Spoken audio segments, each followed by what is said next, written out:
been flying drones for 3 years, going on 4 years now. And one of the first things I noticed is that a lot of guys crash their drones. So, you know, I'll be out on Facebook, on forums, and guys will be out there going off, you know, oh man, you know, hey, it crashed on me, man. I don't know what happened, you know, dude. Oh, you know, I'm not making light of the situation. I'm not trying to make light of the situation, y'all, but that's how it, you know, appeared to me. Now, here's my position on it. I've seen people post out on Facebook about every drone manufacturer, from DJI, Parrot, Unique, Autel, all of them. You name it, people have posted about some type of drone crash.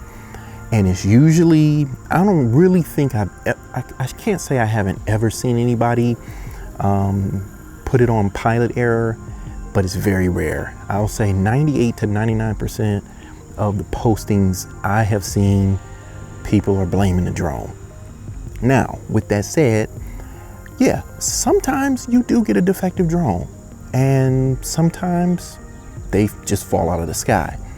But I'm of the position that most drone crashes are due to pilot error or lack of maintenance, which really they're one and the same thing.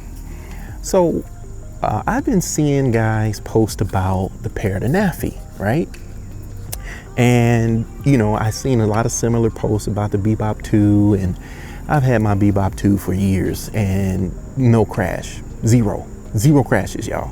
Okay, I've had the Phantom 4, the Spark. I've got the Mavic 2 Pro. I've had other drones, no crashes. Now, I did have one crash early on. It was my first GPS drone. It was the XK380C, I think is what it was called. And I have a video up. Maybe I'll put a little snip of it in here. I got a video up on YouTube basically documenting. I had my hat cam on, so I watched the thing fall. So I know that sick feeling that you get, y'all. I'm not trying to like make light of it at all. But what I want to talk about today is I want to talk about one thing that I think can prevent premature crashes, or I shouldn't even say premature crashes, but crashes due to prop failure. So I put a post out there just to put some feelers out, just to see what other people are doing in terms of how many flights before replacing props. Now, I think you should do it with every drone, but I think more so in particular with the ANAFI, because these props are really thin, they're really small, and it's a good idea before every flight to inspect every prop, right? You're looking for cracks, you're looking for chips, you're looking for signs of wear and tear, because I think a lot of crashes are caused by prop failure. And you also want to make sure you're installing them correctly as well.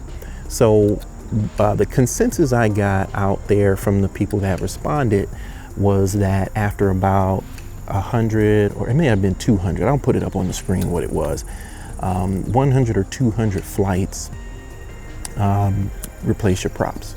And I like that. I like a set interval, especially with the ANAFI, in terms of prop replacement. I think that will head off any potential crashes. The reason why I put a number on it, now my average flight is about 14 to 15 minutes, right? I don't fly a full battery every time. So on average, I fly about 15 minutes per flight. So once I hit about 100 flights, that's 1,500 minutes, right? What does that translate into? Like 20, 22 hours, something like that? I'll put that up just in case my math isn't right. But anyway, the idea is how much time have those props been in the air, right? In the elements. Do you fly in the wintertime? You've got all of these different factors that could play a role. Something so simple, so small, could cause your drone to drop out of the sky. So, and these aren't super expensive. I'll put up how much they are on the screen and some links in the description box to where you can get some more. But I think you need to have a set interval between prop replacements. And it also speaks to doing regular maintenance and inspection of your drone. You should do that, right? These things can fly over a mile away. They're up, 200, 300, 400 feet in the air. The least thing we can do is inspect them at least after every flight or day of flying, or before every flight or day of flying, right? Any other recommendations you guys have in terms of maintenance on drones? I'm just talking about props today because I think that's one of the culprits of ANAFIs falling out of the sky. Other things are probably pilot error, and then there is likely a percentage due to a defective drone. I just wanted to jump on here real quick and give my 2 cents about all of my drone crashed on me. It crashed on me, man. I don't know what happened. It went crazy. Now, let me say, I do know that those things, again, they do happen. They do happen. So I am trying to make light of it. Let me stop. I'm trying to make light of it. This is just one way I think we can prevent drone crashes. Okay, if you have anything else to add to this discussion, please chime in the comments. If you think I'm wrong, let me know. And again, the whole idea is flight time. How many hours in the air between replacing your props? I think it's one of those things that we don't think about.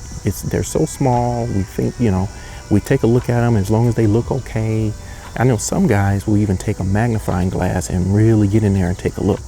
I don't go that far, but I do inspect them just to make sure there aren't any stress fractures or any like hairline fractures or anything like that could cause a failure. Check out the rest of my ANAFI videos. I think I'm up to about 6 or 7 now. I like to chronicle my real life experience over the life of my ownership. So you're gonna see everything from the unboxing all the way up to, I don't know, my 100th, 200th flight or whatever. So I'll be checking in from time to time with new videos. So if you're interested in the ANAFI, check those out.